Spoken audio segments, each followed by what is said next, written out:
भारत संविधान से चलेगा या पॉलिटिकल पार्टियों के मैनिफेस्टो से? मैं सभी पॉलिटिकल पार्टियों से, सभी सांसदों और विधायकों से पूछ रहा हूं, भारत के संविधान के किस पन्ने पे वक्फ लिखा हुआ है?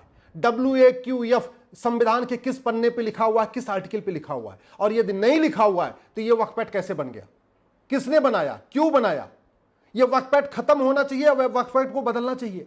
अरे जिस चीज का जिक्र भारत के संविधान में नहीं है उसको जड़ से खत्म करिए, उसमें बदलाव क्यों होना चाहिए?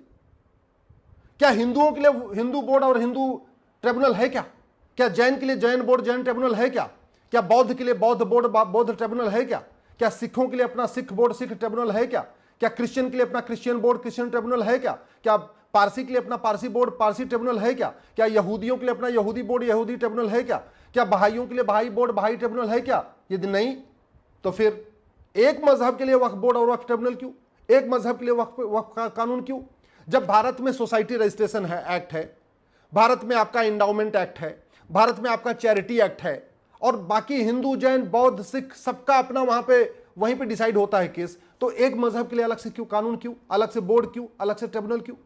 भारत में सबसे ज्यादा दान तो बिरला जी करते हैं, पूरे देश में बिरला मंदिर बनवाते हैं, पूरे देश में धर्मशाला भी बनवाते हैं। अब बिरला मंदिर और बिरला धर्मशाला का अगर कोई विवाद होगा तो वहां की लोकल कोर्ट में चलेगा, लेकिन अगर किसी रहमत खां के धर्मशाला का मामला होगा तो जाके वक्फ ट्रिब्यूनल में चलेगा, वक्फ बोर्ड में चलेगा। ऐसा क्यों भैया? भारत में सबसे ज्यादा डोनेशन हिंदू करते हैं, जैन करते हैं, बौद्ध करते हैं, सिख करते हैं। पूरे देश में सिखों के अपने गुरुद्वारे हैं, वहां उनकी लंगर भी चलती है, जहां जहां गुरुद्वारा है वहां धर्मशालाएं भी हैं। तो सिखों के लिए अलग से अपना सिख बोर्ड सिख ट्रिब्यूनल तो नहीं है। पूरे देश में जैन मंदिर है, जैन की अपनी धर्मशालाएं हैं, उनके लिए तो अपना जैन बोर्ड जैन ट्रिब्यूनल नहीं है। बौद्धों के लिए भी ऐसे अलग अलग जगह पे उनके अपने हैं, उनके वहां उनके लिए तो बौद्ध बोर्ड ट्रिब्यूनल नहीं है। हिंदुओं के लिए पूरे देश में, और हिंदुओं के साथ तो उल्टा है, हिंदुओं के मठ मंदिर पर सरकार कंट्रोल करके बैठी हुई है।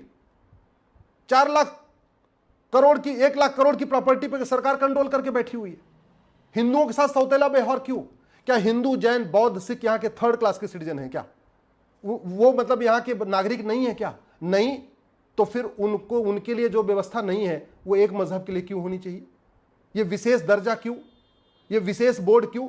भारत का संविधान तो मजहब के आधार पे किसी भी बोर्ड बनाने का विरोध करता है, मजहब के आधार पे कोई भी आयोग बनाने का विरोध करता है, मजहब के आधार पे कोई भी योजना लागू करने का विरोध करता है। और पॉलिटिकल पार्टियों ने मजहब के आधार पे माइनॉरिटी कमीशन बना दिया, मजहब के आधार पे माइनॉरिटी फिल्म मिनिस्ट्री बना दिया, मजहब के आधार पे दुनिया भर की करोड़ों रुपए की योजनाएं चल रही हैं, संविधान की धज्जियां उड़ाई जा रही हैं। ये सब फिर कहते हैं हम तो संविधान बचा रहे।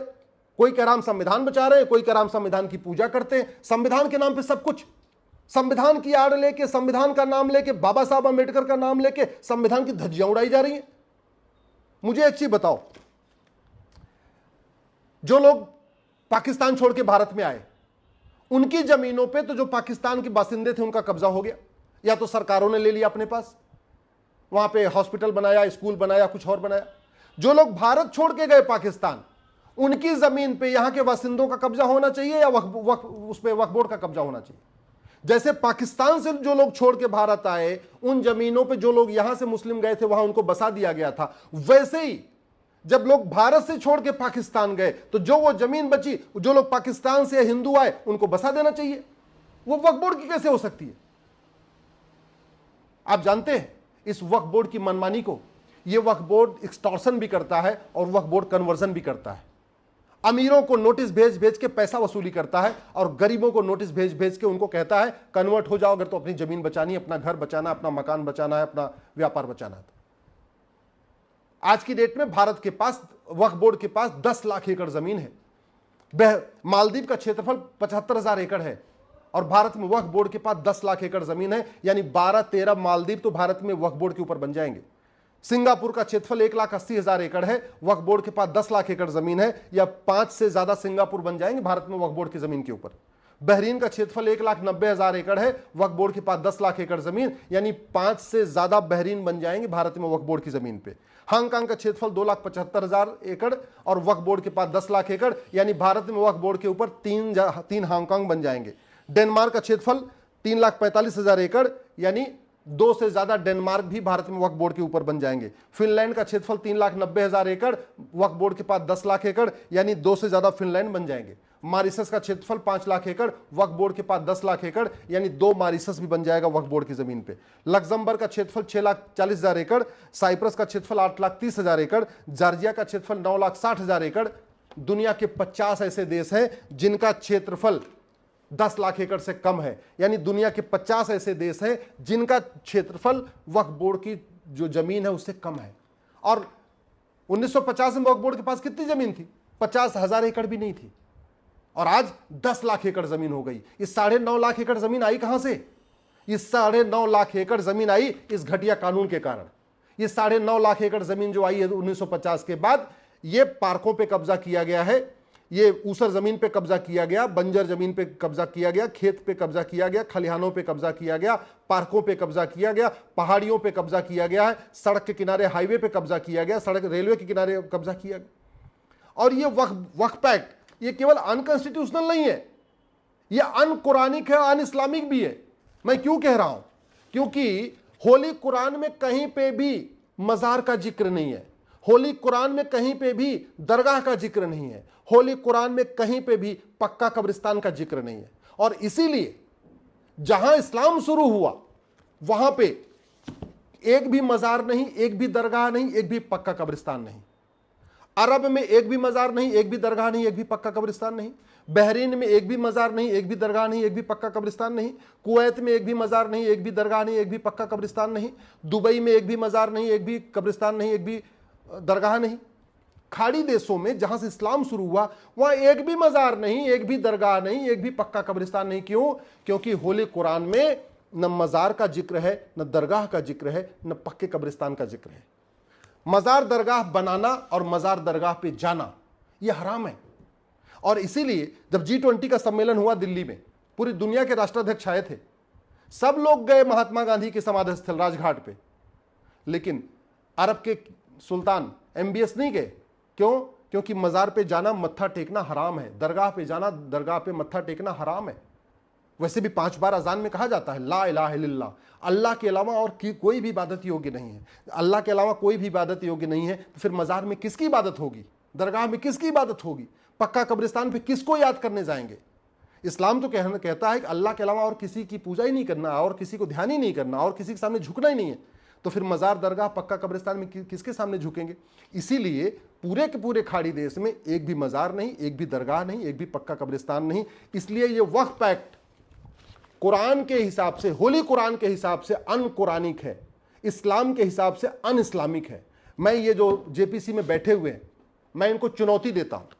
मैं OIC को भी या इंडी गठबंधन के जो लोग भी इस वक्फ कानून के समर्थक हैं, चाहे वो पर्सनल लॉ बोर्ड हो, चाहे जमीयत उलमा हिंद हो, मैं सबको खुली चुनौती देता हूं। आओ डिबेट करो, आके डिबेट करके मुझे सिद्ध करो कि वक्फ बोर्ड ये जायज है, इस्लाम में भी जायज है और संविधान के हिसाब से जायज है। मैं भारत के सभी कानून निर्माता सांसदों से कहता हूं, एक बार आप इसको समझिए। मैं तो JPC में प्रेजेंटेशन देने के लिए तैयार हूं। मैं तो कह रहा हूं, एक बार मुझे JPC में 1 घंटे के लिए बुलाइए, जितने सवाल हैं मैं सारे सवालों का जवाब दे दूंगा, और मैं संविधान के हिसाब से सिद्ध कर दूंगा कि वक्फ एक्ट अनकॉन्स्टिट्यूशनल है, बिल्कुल गलत है, ये होना ही नहीं चाहिए। और मैं कुरान के हिसाब से भी कह दूंगा, सिद्ध कर दूंगा कि वक्फ एक्ट इस्लाम के हिसाब से बिल्कुल ठीक, ये गलत है, और कुरान के हिसाब से बिल्कुल गलत है। ये सिद्ध हो जाएगा। दुर्भाग्य आप देखिए, जो मुस्लिम हैं वो भी इसको डिफेंड कर रहे हैं, और जो कानून बनाने वाले हैं वो भी इसको डिफेंड कर रहे हैं। संविधान बचाने वाले भी कह रहे हैं वक्फ बोर्ड ठीक है, वक्फ एक्ट ठीक है, और सुबह से लेकर शाम तक इस्लाम की बात करते हैं वो भी कहते हैं कि वक्फ एक्ट ठीक है। मैं तो पूछ रहा हूं, किस पन्ने पे लिखा है संविधान के वक्फ? अगर बनाना ही है तो सबके लिए एक समान धर्मस्थल संहिता बनाइए। बनाना है तो जैसे हिंदू दान करता है, क्रिश्चियन डोनेट करते हैं, मुस्लिम वक्फ करते हैं, बात एक ही है, शब्दों का हेरफेर है, भाषा का हेरफेर है। सबके लिए एक समान दान संहिता बनाइए, सबके लिए समान संपत्ति संहिता बनाइए, सबके लिए समान धर्मस्थल संहिता बनाइए। और बड़ी चालाकी से OIC इस वक्फ के मामले को फ्रीडम ऑफ रिलीजन से जोड़ रहे हैं, जबकि वक्फ का मामला पूरी तरीके से प्रॉपर्टी का मामला है, लैंड का मामला है, और लैंड का मामला सिविल प्रोसीजर कोड 1908 से डिसाइड होता है, लैंड का मामला डिस्ट्रिक्ट कोर्ट से डिसाइड होता है। हिंदू, जैन, बौद्ध, सिख, पारसी, ईसाई, बाकी सबका अगर जमीन का लैंड का मामला होगा, चाहे उन्होंने दान किया या दान लिया या दान दिया, वो डिसाइड होगा डिस्ट्रिक्ट कोर्ट में, सिविल जज के यहां। लेकिन अगर मुस्लिम का मामला है तो अलग से ट्रिब्यूनल में डिसाइड होगा। क्यों भैया, क्यों? ये कोई विशेष दर्जा मिलेगा क्या? फिर या तो एक काम करो, अगर यही करना है तो संविधान के प्रीएम्बल से सेकुलर शब्द हटा दो। अगर वक्फ बोर्ड चलाना है, वक्फ पैक्ट चलाना है, संविधान के प्रीएम्बल से सेकुलर शब्द हटा दो, और फिर ये मत बोलो सब एक समान होते हैं, और फिर हिंदू, जैन, बौद्ध, सिख, पारसी, ईसाई के लिए अपना बोर्ड बना दीजिए, हिंदू, जैन, बौद्ध, सिख, पारसी, ईसाई के लिए अपना ट्रिब्यूनल भी बना दीजिए। जैसा वक्फ एक्ट है ऐसा अपना हिंदू एक्ट है, ऐसा जैन एक्ट, ऐसा बौद्ध एक्ट, ऐसा सिख एक्ट, ऐसे ही अपना जो है क्रिश्चियन एक्ट, ऐसे ही अपना पारसी एक्ट, ऐसे यहूदी एक्ट, सबका बना दीजिए। फिर तो मैं हाथ जोड़ के निवेदन कर रहा हूं, चंद वोटों की खातिर भारत को बर्बाद मत करिए, चंद वोटों की खातिर भारत को बर्बादी के रास्ते पर मत ले जाइए। और आम जनता से भी कह रहा हूं, दल गुलामी छोड़ दीजिए। ये आज के नेता, अभिनेता, लेखक, बुद्धिजीवी 25 साल के बाद आपको बचाने नहीं आएंगे। संविधान को समझिए, इस वीडियो को अपने सांसद को दिखाइए, और अगर आपके सांसद को कोई क्लैरिटी चाहिए, मैं बात करने के लिए तैयार हूं, मैं मिलने के लिए तैयार हूं, मैं समझाने के लिए तैयार हूं, मैं जेपीसी में जाने के लिए तैयार हूं। पीआईएल मेरी ऑलरेडी कोर्ट में चल रही है, वहां तो मैं लड़ी रहा हूं, पूरे देश में घूम रहा हूं। क्यों? क्योंकि ये जो काम हो रहा है ये पूरी तरीके से अनकॉन्स्टिट्यूशनल है। वक्फ पैक्ट खत्म होना चाहिए, वक्फ बोर्ड खत्म होना चाहिए, वक्फ ट्रिब्यूनल खत्म होना चाहिए, माइनॉरिटी कमीशन खत्म होना चाहिए, माइनॉरिटी एक्ट खत्म होना चाहिए, माइनॉरिटी एजुकेशन, सबके लिए जो होना चाहिए वो समान होना चाहिए।